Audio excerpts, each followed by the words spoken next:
그리고 이제 그건 비유를 하자 그러면 푸른 하늘에 해와 해가 있고 달이 있는 것 같다. 그럼 해와 달을 생각해 보면 이게 없어질 수가 없죠. 원래 있다는 거고 항상 있다는 거고 뭐 없어질 수가 없고 이제 그런 이야기를 하고 있어요.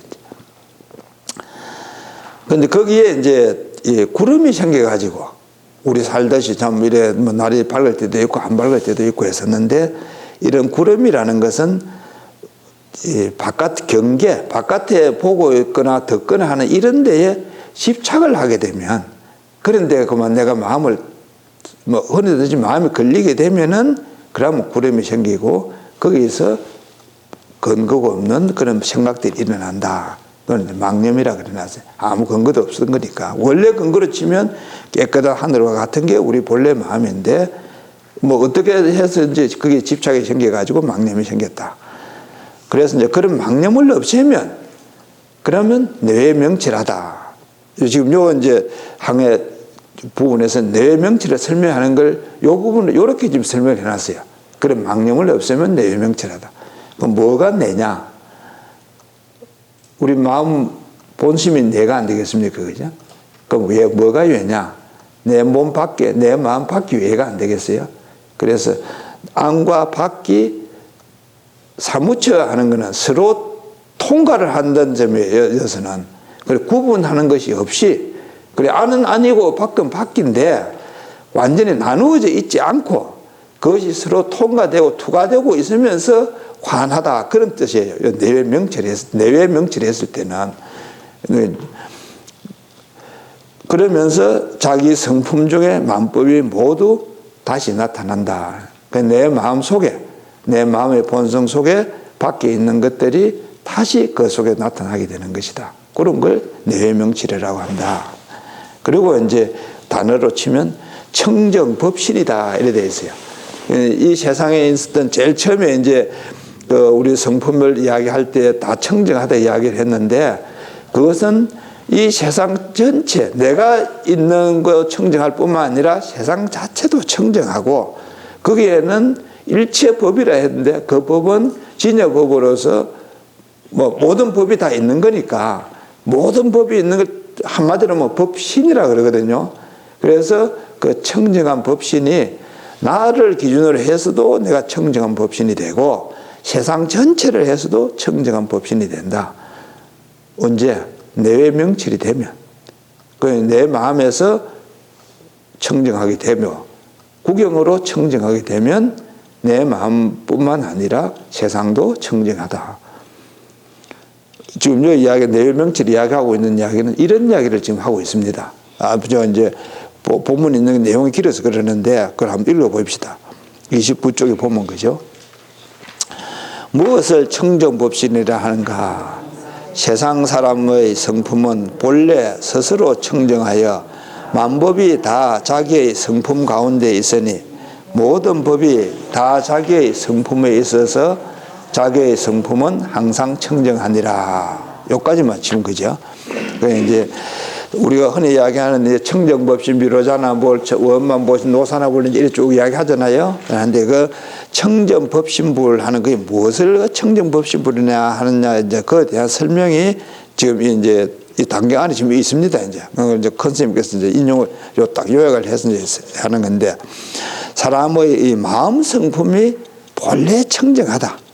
청정하다 했을 때에 우리 마음 성품이 본래 청정하고 또 만법이 다 그 가운데 있어서 법신을 했었는 것은 법의 모밀인데 이 청정한 마음 속에 인연법, 생멸, 연기법이 그 속에 다 있다. 그런 이야기예요. 이제. 그래서 청정법신이라 만법이 다 마음 가운데 있다. 그래서 만법이 다 나의 성품에 있어서 항상 청정하더라. 그리고 그걸 비유를 해놓은 겁니다. 그 뒤에 보십시다. 해와 달이 항상 밝거나 다만 구름이 덮여서 위에는 밝고 아래는 어두워 이를 성신을 뚜렷하게 보지 못하다가 문득 지혜의 바람이 불어와 구름과 안개를 말끔히 거두어 버리면 온갖 것이 일시에 모두 나타나느니라. 이때 이야기하는 것 지혜의 바람이라는 건 아까 이야기했듯이 반야지혜를 이야기하는 거예요. 내 마음 원래 그게 있었는데 어떤 이유 때문에 이제 아주 구름이 이렇게 있었다가 거기에 반야지혜가 또 작용을 하게 되면 그 구름이 없어지게 되는 것이다. 그 청정하다고 하는 곳 거기에 원래 반야지혜를 갖추고 있다는 것, 그런 설명을 여기서 하고 있습니다. 세상 사람들의 성품이 청정함도 마치 깨끗한 하늘과 같으며 해는 해와 같고 지는 달과 같아 지혜가 항상 밝거늘 밖으로 경계에 집착하여 망념의 뜬구름이 덮여서 자기의 성품이 밝을 수 없느니라. 그러므로 참다운 길을 열어주시는 선지식을 만나 미망을 없애버리면 내외 명철하여 자기의 성품 가운데 만법이 다 나타나 일체법에 자제하니 청정법신이라고 이름하느니라. 청정법신은 다시 말하면 내 마음 본성을 이야기합니다. 여기 있는 게 부처님 법이 따로 있고 내 마음이 따로 있고 세상 법이 따로 있는 게 아니고 그 근원은 바탕을 치면 꼭 같고 그래서 그걸 법신이라 하는데 법신은 청정하다. 그래 그게 멀리 있는 게 내 마음 본성이 법신이고 그게 청정하다. 그런 이야기를 한마디로 요약을 할 수 있습니다. 이제 그런 근데 우리 현실은 어떠냐? 그렇지 않아잖아요. 거기에 대해서 이제 현실에 대한 설명을 하기를 이 바깥의 경기에 집착을 하다 보니 그건 뭐냐면 우리 안의 빛을 신뢰를 이야기하는 거죠. 보고 듣고 느끼고 생각하고 하는 이런 걸 하다가 보니까 거기에 마음을 두다가 보니까 그게 망념이 되어 가지고 청정한 것이 덮여 있다. 청정이 없어지지는 않았다는 거예요. 그런 게 생겼어도 그래 있는데 이제 그럼 원래 있던 그 반야지혜가 작용을 해서 익은 걸 없애게 되면 그럼 다시 청정한 것이 된다. 아까 제가 다시 된다. 그 한 이야기가 이제 이어서 그런 이야기죠. 다시 청정한 것이 된다.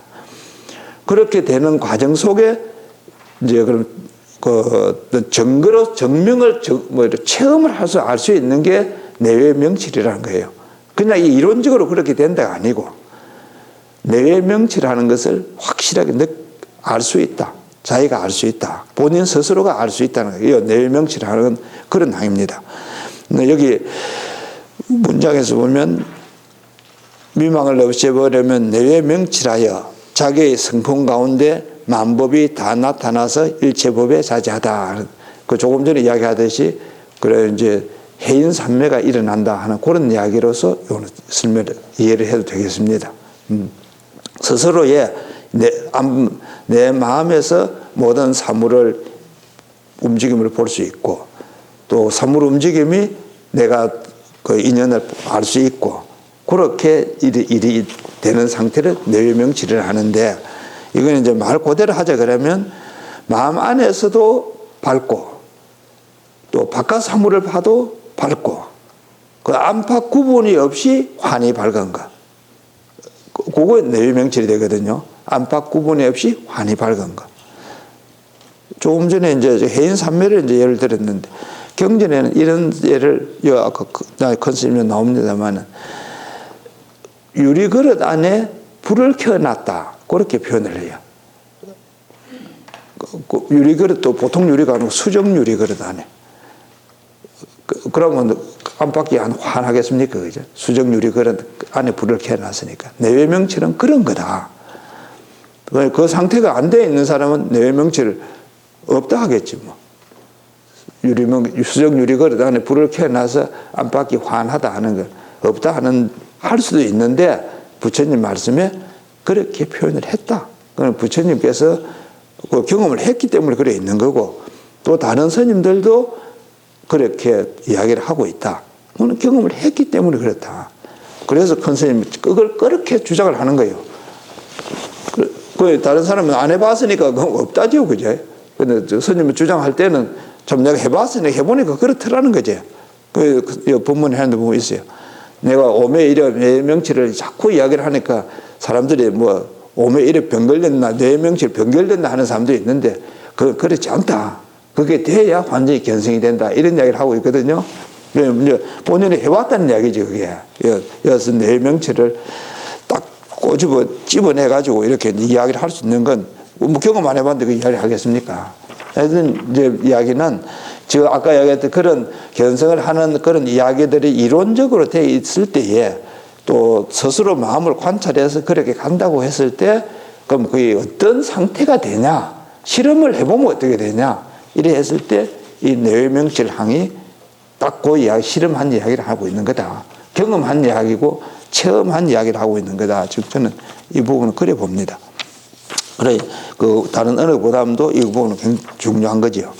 그리고 이제 여기서 이제 이론적으로 시작을 하면 우리 마음 본심이 원래 청정한 것이고, 그거는 세상 전체에 통하고 있는 이치, 그 법신하고 꼭 같다. 내 마음의 본심도 청정 법신이다.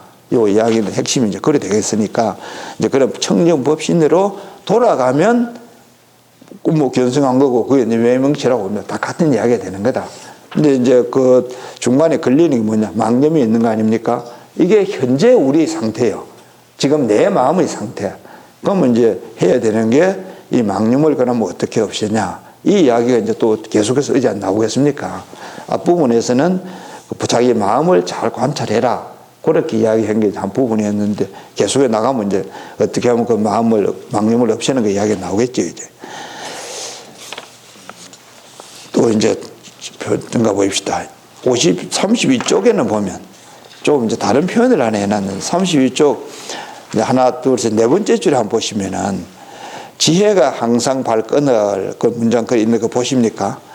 그 보면 지혜가 항상, 그래, 이제 지는 해와 같고 해는 달과 같아서 지혜가 항상 발끈을, 밖으로 경계에 집착하여 망념의 뜬구름이 자성을 덮고 있어서, 얘는 이제 그래서 나왔어요. 얘는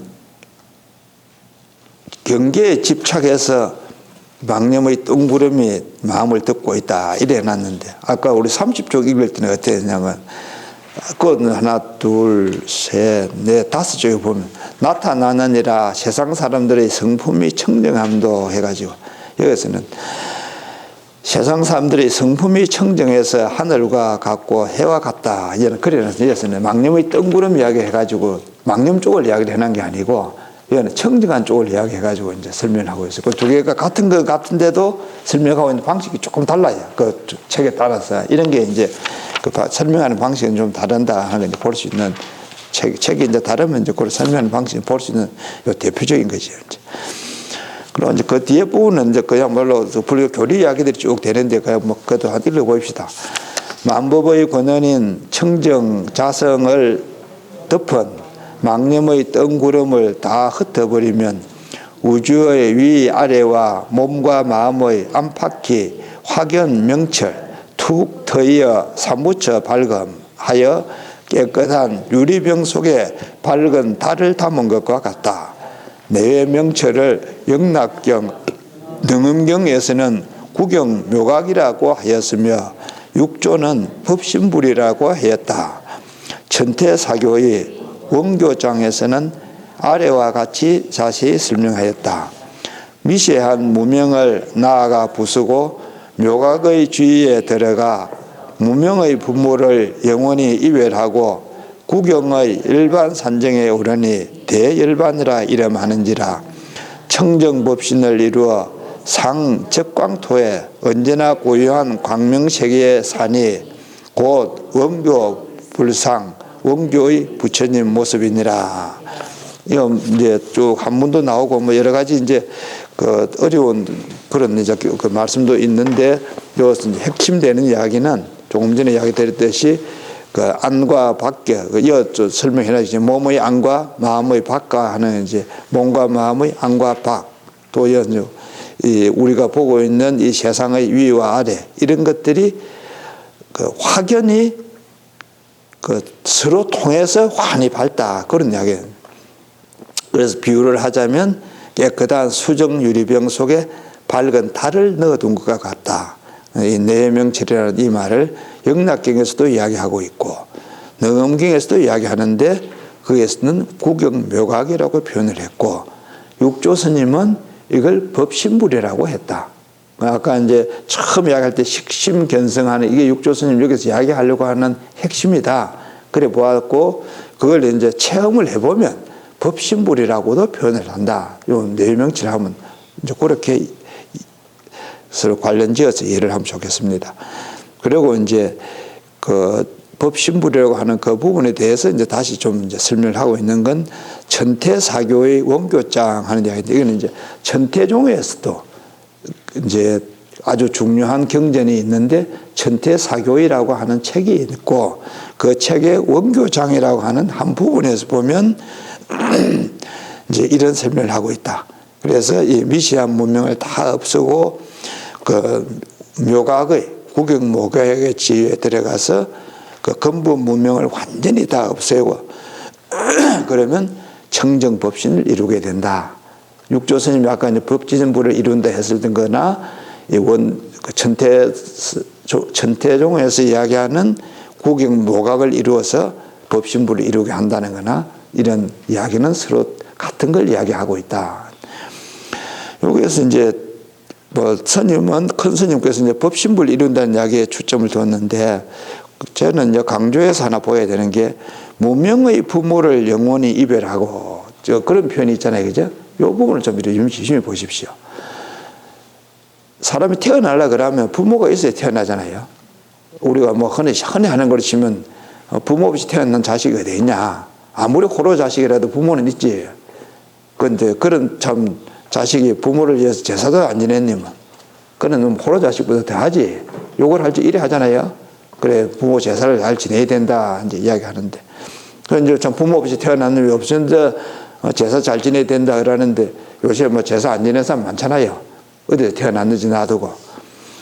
여기 보면 지금 무명의 부모를 영원히 이별하고 해놨으니까, 그럼 그런 부모를 어떻게 보냐 하는데 다른 관점이 있다는 거죠.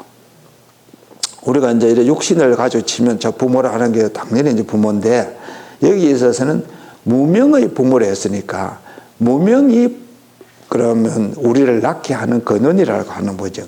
무명. 그러니까 지금 이야기하던 걸 치면 이런 망념들, 이런 게 우리를 낳게 한다. 뭐 좀 쉬운 그 설명을 하자면, 우리가 이제 윤회를 한다 할 때에 왜 윤회를 하냐? 망념이 있어서 윤회를 한다. 그럼 망념이 없으면 윤회를 안 하게 되고 내가 태어나지 않게 될 거 아닙니까? 그래서 무명이 있음으로 해서 망념이 생기고, 그 망념이 있음으로 해서 윤회를 하게 되고, 이렇기 때문에 무명이 부모다. 이렇게 이야기를 해요. 지금 무명의 부모 하는 이야기가. 그렇게 예를 딱 이제 가지고서 이런 이제 다른 책들이나 의록을 보면 또 이제 많이 의록이 좀 이해하는 게 좀 달라집니다. 요즘 이제 우리 종정 스님 말씀하실 때 법문 하실 때마다 뭐를 강조하느냐 하면 본래 모습을 알아야 된다, 이런 이야기를 참 많이 하세요. 본래 모습. 그리고 이제 앞문장은 부모 미생전의 본래 모습이 뭐냐 이러거든요. 그래, 사람 몸을 이렇게 부모 몸을 받아서, 부모에게서 몸을 받아서 이렇게 내가 태어났는데, 내가 태어나기 전에 그럼 무슨 모습이 있어서 그게 안 되었겠나? 이제 이런 이야기입니다. 그 부모 미생전의 본래 모습이 뭐냐. 그저께 이제 큰 스님 이야기 하신 걸 하자 그러면, 모든 생명이 참 불가사의하다. 우선 내가 사람이 이래 됐어요. 무엇이 있어야 이렇게 생명이라는 이야기를 하는데, 그럼 생명이 태어나기 전에 그럼 뭐가 있었노? 그 이제 부모 미생전에 본래 모습이 뭐냐, 이제 그런 이야기예요. 이제 생명이 태어나기 전에 무엇이었나? 이거 그러면 무명의 부모라, 무명이 부모다 이래 그러면, 그럼 우리가 그 부모 미생전의 이야기를 어떻게 이해를 해야 되겠어요? 예? 그렇게 해야 되겠죠, 그죠? 그 무명이 있기 전에 그럼 어찌해야 됐노?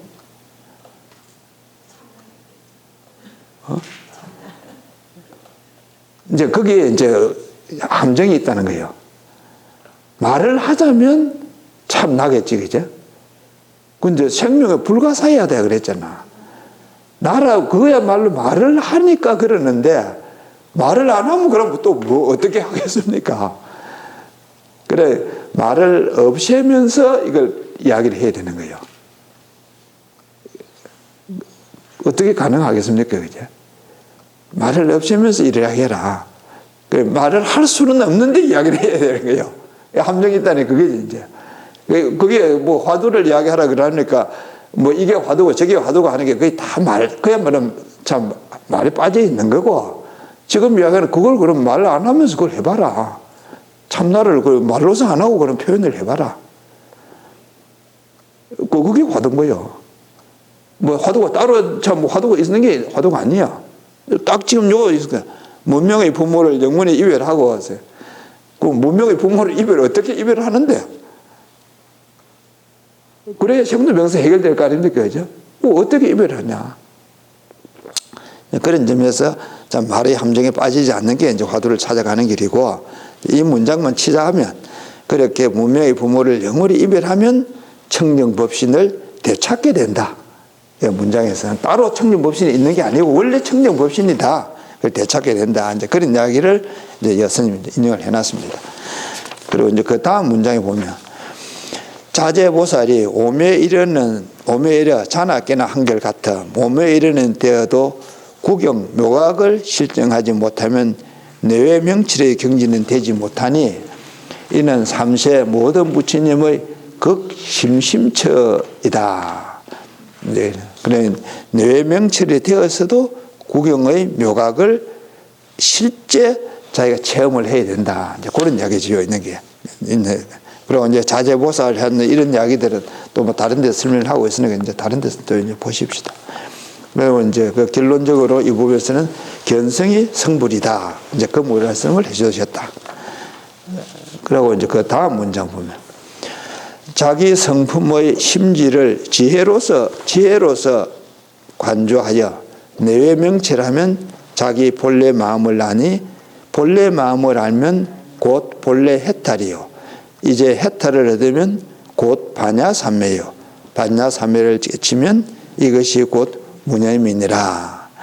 그리고 이제 그 끝부분까지 하면 그 앞 뒤에 이제 앞 항에서는 내외명칠이 청정법신이라 하였고 이 항에서는 내외명칠이 곧 식심이요 해탈이요 반야삼매라고 하였다. 식심이 곧 견성이므로 견성은 법신불이며 반야삼매며 무념임을 말하여 주고 있다 하겠다. 그렇게 이제 그까지 이야기하고 있는 게 그 핵심이니까 그 끝까지 보시고 그 앞에 지금 이제 있는 부분 자기의 성품의 심지 마음자리를 지혜로서 관조하여 내명철하면 했으니까 이제 어떤 방편을 이야기하는 거 아닙니까, 그죠? 그 관자는 아까 이야기했듯이 이제 그 곰곰이 생각하는 거 무엇으로서 무엇을 지혜로서 자기 마음을 곰곰이 생각하는 것. 그걸 그 내명철하는 방편입니다. 그 방법이 마음의 성심, 마음 자리를, 마음 본래를, 본심을 자기 내면에서 곰곰이 생각하는 것. 그래서 비추어 본다 해놨어요. 비칠 조자하고 볼 조자, 비출 관자하고 비출 보는 관자하고 비출 조자를 써놨는데 비추어 본다 해놨는데 우리 저 어디 반야심경자 한번 보십시오. 온이 공한 것을 비추어 보고 해놨잖아요. 그거 보입니까? 그 한자로 보면 저거 어째 해야 알아요. 한자로 조견이라 해놨어요. 비출 조자를 써놨거든요. 그때 그 본다 하는 이야기는 저기 비추어 보고 번역을 해놓은 게 이제 이런 거라. 자기 마음 내면에서 그걸 확실하게 보는 걸 이야기하는 겁니다. 지금 여기서도 이제 저 볼관 쪽 비출 조자를 해놨잖아요. 그죠? 자기 마음 내면에서 이걸 확실하게 보게 되면 그러면 내외명칠이 되어야 된다. 그 이제 그래 하는 걸 그 자기 마음이 가지고 있는 원래 가지고 있는 그 지혜로서 자기 마음의 원래 자리를 비추어 보면 그러면 내외명칠이 되어야 견성이라고 할 수 있고 또 그래 하면 반드시 내외명칠이 된다. 이건 그런 이야기로서 이해를 하시면 되겠습니다. 이제 그런 상태가 되면 이제 해탈이다, 뭐 반야다, 삼매다, 무념이다 이런 이야기를 쭉 하고 있는 게 다 그런 상태를 이야기하는 거다. 그 경우에 따라서 이제 설명하는 방식들은 다 좀 차이가 있겠지만은 핵심 내용으로 치면 이런 상태가 되면 이렇게 말을 한다. 이제 그 이야기가 있는 게. 그 이제 자기 마음 내면에서 자기 본심을 가지고 본래 마음을 살펴보는 거. 그 지 마음 지가 쳐다보는 거예요. 간단히 말하면. 근데 이제 그 지 마음이라는 게 이제 한쪽으로는 무지개 있는 마음이 있고 한쪽에는 아무것도 없는 마음이 있고 그 했을 때 이제 그 무지개 있는 마음을 없애고 아무것도 없는 그 마음을 살펴보는 거. 아무것도 없는 마음도 무지개 있는 마음을 벗어나야 있는 거니까. 뭐 나머지 마음 가지고 올 수 없는 거 아니에요. 이제 그런 점에서 볼 관찰을 했을 때 이제 곰곰이 생각을 해보면 무지개 있는 마음을 벗어나서 제 마음을 보게 된다. 그게 이제 관조라 이제 조견을 하게 된다. 조견하고 제가 여기 있는 관조하는 거 내용은 조금 차이가 있는 것 같은데 아직 어떻게 있는지 저도 잘 모르겠어요. 차이는 좀 있는 것 같아요. 가만히 보면. 이건 이제 무념이라 한다. 그러고 이제 제가 프린트 해놓은 걸 보면 두 번째 마음 성품을 지혜로서 관조한다 하는 건 이제 아까 이제 말씀드린 반야 지혜로서 이제 본다 이제 그런 이야기고 그래 하면 내외 명철하게 되는데 그것을 식심이라고도 하고 해탈이라고도 하고 반야 삼매라고도 하고 무념이라도 하고 다 같은 이야기를 하고 있는 거다. 그리고 이제 그 마지막 3번 있는 거는 이제 그 책에 36페이지 한번 내보십시오. 그거 보면 이제 첫 문장 말고 그 번역되어 있는 두 번째 보면 육진 속에서 여의지도 않고 물들지도 않고 오고 가며 자유로움이 있고 반야삼매며 자제해탈이며 무념행위라고 이름하느니라 이렇게 되어 있는데 이렇게 이제 내외명칠하게 되면 그렇게 생각을 하면 됩니다. 그러면 육진 속에 물들지도 않고 또 그것을 육지를 떠나지도 않고 또 오고 가며 자유롭고 어디를 오고 가며 나고 죽고며 자유롭다 이렇게 생각하면 되죠. 그래 육진을 여의지도 않고 했을 때는 이제 여자 육진이라는 건 육근, 육경, 육식, 육진 이런 식으로 이야기를 합니다. 우리 사람 몸을 이야기할 때에 안이 비설 신의 요래 있는 걸 육근이라 그래요. 요 6가지로 나누어서 각각 이제 그 대상되는 게 다르잖아요. 그래 눈은 보고 귀는 듣고 이래 하니까 또 이제 색성, 향미, 촉법 우리 반야신경적으로 보면 생각하면 제일 쉽죠. 그래 이제 육경이라 그러거든요. 근데 이 안이비설신의 육경에 대해서 육근에 대해서 육경이 되는 걸 육진이라 그래요. 그래 이제 그 색성, 향미, 촉법 있는 걸 이제 육진이라 그러고 그 각각의 식이 있다 그래서 또 안이비설신이 각 육식이라 그럽니다. 그래서 요 이제 육근, 육경, 육식 그러면 18개잖아요. 그래서 그걸 18개라 그럽니다. 18개 할 적에 각각 구분을 하면 그런 구분이 있다. 경계라 하는 거니까 그룹으로 하면 그 계랄 때 그룹이라는 뜻이거든. 그 18개 그룹은 나눌 수 있는데 특히 이제 육근, 육경 요거 두 개 합쳐서는 그 12개 아닙니까? 그죠? 그거는 12처라 그래요. 그거는 그 두 가지로 구분을 해가지고. 근데 여기 이제 육진이라 했을 때는 그러면 그런 그 육근에 대해서 육경이 성립되는 걸 육진이라 그래요. 그 6개 있는 거. 그럼 간단히 말하면 우리 지금 몸과 의식을 이야기하는 거야. 그리고 뭐 흔히 말하면 심신이라 이렇게 생각하면 돼요. 심신.